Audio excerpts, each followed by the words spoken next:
অবশেষে না সেই দিনটা চলেই আসলো, বাবার বাড়ি যাওয়ার দিন। বাবা আর মা সকাল সকাল তো আসতে পারলো না, আস্তে আস্তে প্রায় 12টা বেজে গিয়েছিল, দুপুর হয়ে গিয়েছিল। সবার আগে তো আমি খাওয়া দাওয়া করে নিলাম, কেননা আমার একটু গোছাতে দেরি হবে তার জন্য। তারপরে তো আমার বাবা মা সবাই একসাথে খাওয়া দাওয়া করলো। সেদিন আমাদের বাড়িতে রান্না হয়েছিল ডাল, একটা তরকারি, চ্যাং মাছ ছিল, আমি চ্যাং মাছ খেতে খুবই পছন্দ করি, আর ছিল মুরগির মাংস, আর লাস্ট পাতে মিষ্টি। মিষ্টিগুলো না ভীষণ ভালো ছিল। আমার বাবার বাড়ির ওখানে নতুন মিষ্টির দোকান থেকে নিয়ে আসে এগুলো, মিষ্টিগুলো খেতে বেশ ভালো ছিল। আর আমার ননদ ওইদিকে ঘরের মধ্যে ওর সাথে খুনসুটি করতে ব্যস্ত। আমার মেয়েকে আগেই আমি গুছিয়ে রেডি করে দিয়েছিলাম।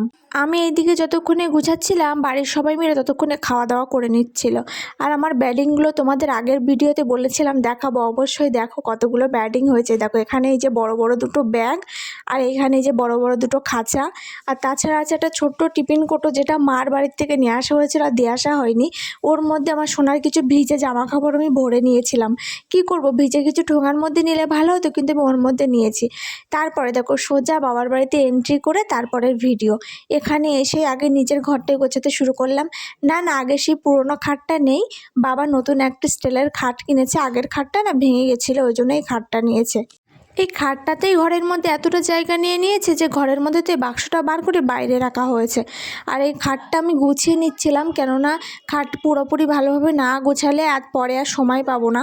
এখন মা আমার মেয়েকে নিয়ে ওইদিকে বসে আছে, তার ফাঁকে আমি ঘরটা পুরো গুছিয়ে নিচ্ছিলাম। যা যা জিনিসপত্র নিয়েছিলাম সবগুলো আগে ভালো করে গুছিয়ে নেওয়া খুবই জরুরি, নাহলে পরে আর আমি সময় পাবো না। আর এত জিনিস টুকিটাকি ছিল যে গোছাতেই পারছিলাম না। আর তার উপরে ঘরের লাইটটা তো একদম বুজবুজ করছিল, কেননা এই ঘরে কেউই থাকে না, শুধুমাত্র পুজো দেওয়ার জন্য মা আসে আবার চলে যায় ঘর বন্ধ করে। তাই এখন যখন আমি থাকবো, তাই বাবাকে বললাম একটু জোরালো আলো লাগিয়ে দিতে। তাই বাড়িতে আর একটা রুম ছিল, সেটাই বাবা লাগিয়ে দিল। আমি ঘর গোছানো কমপ্লিটও করতে পারিনি, তার মধ্যে আমার শ্রীনিধির খুবই খিদে পেয়ে গেছিলো। আর তো তা সহ্য হচ্ছিল না, তাই তো আমি গোছানোর মাঝেই তাকে নিয়ে একটু খাইয়ে দিলাম। তারপরে আবার গুছিয়েছিলাম।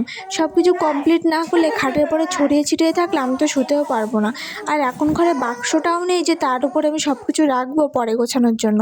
খাটটা আছে আর এই শোকেস আলনাটা, তাছাড়া রাখার মতন কোনো জায়গায় নেই। আমার সব কিছু ঠিকঠাক করে গুছিয়ে রাখতে হবে, না হলে যে খুবই সমস্যায় আমিই পড়বো। আমার একটু সব কিছু হাতের কাছে গোছানো না হলে ভালো লাগে না। আর আমার বাবার বাড়ির এখানে ঘরের সামনেই খাবারের দোকান, মানে একদম সামনে বেরোলেই খাবারের দোকানে নানান খাবার ঝুলছে। মা বললো কিছু খাবে সন্ধ্যাবেলা, আমি বললাম যাও নিয়ে আসো যা আনবে। তাই মা বিস্কুট আনলো, আমি বলেছিলাম বিস্কুট আনতে, তাই 2 প্যাকেট বিস্কুট নিয়ে এসেছে, আর গজাও 2টো নিয়ে এসেছিলো। এত খেলে বলো তো, আমি এক্ষুনি পেট ভরে যাবে, পরে কি আর ভাত খেতে পারবো? আর তারপরেই তো মেয়ে ঘুমিয়ে পড়েছিল, তাই সন্ধ্যাবেলা ওকে ঘুম পাড়িয়ে দিয়েছিলাম। আর রাতের খাওয়া দাওয়া শেষ করে ব্লগটা তাহলে আজকে এখানেই শেষ করলাম।